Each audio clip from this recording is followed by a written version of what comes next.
नमस्कार, मैं हूं प्रियंका और आप देख रहे हैं राष्ट्रीय जगत विजन न्यूज। छत्तीसगढ़ में न्यूड पार्टी कांड से जुड़े तार अब और गहराते जा रहे हैं। आज राजधानी रायपुर में एनएसयूआई कार्यकर्ताओं ने कलेक्ट्रेट के सामने जोरदार प्रदर्शन किया।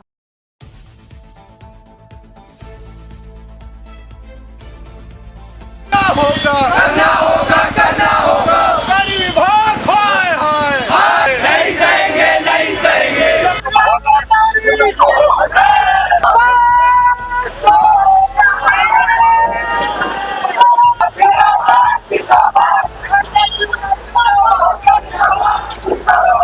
उनका आरोप है कि इस पूरे मामले में हाइपर क्लब की बड़ी भूमिका रही और वहीं से आज शोभनीय गतिविधियों को बढ़ावा मिला।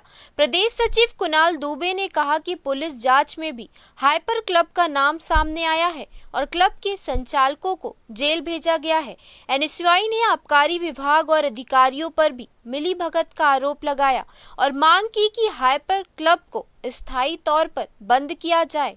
देखिए, मैं आपको बताना चाहूँगा, हाइपर क्लब का इसमें जो न्यूड पार्टी और स्ट्रेंजर पार्टी जैसे आयोजकों में सीधा सम्मिलित उसमें कहीं ना कहीं हाथ पाया गया है। पुलिस की जांच में भी पाया गया है कि हाइपर क्लब उसमें सम्मिलित था, इसीलिए हाइपर क्लब के ओनर और वहाँ के मैनेजर को जेल भेजा गया है। लेकिन उसके बाद भी आबकारी विभाग को हम लोगों ने विगत 6 महीने से लगातार ये चीज़ों को कान में डाला है कि हाइपर क्लब में अवैध तरीके से चीज़ें संचालित हो रही थी। 1 डे लाइसेंस में विगत 3 वर्षों से हाइपर क्लब चल रहा था। उसके बाद भी 1 डे लाइसेंस इनको दिया जा रहा था, जबकि वहाँ गोलीकांड जैसी चीज़ें हो चुकी है।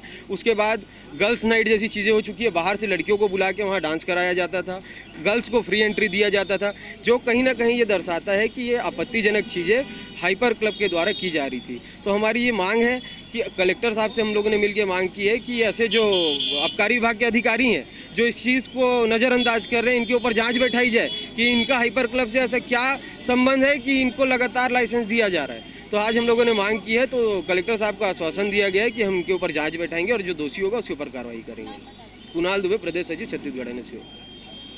फिलहाल इस खबर में इतना ही। देश प्रदेश की खबरों से अपडेटेड रहने के लिए हमारे चैनल को सब्सक्राइब करें और नए खबरों के नोटिफिकेशन के लिए बेल आइकॉन जरूर दबाएं। नमस्कार।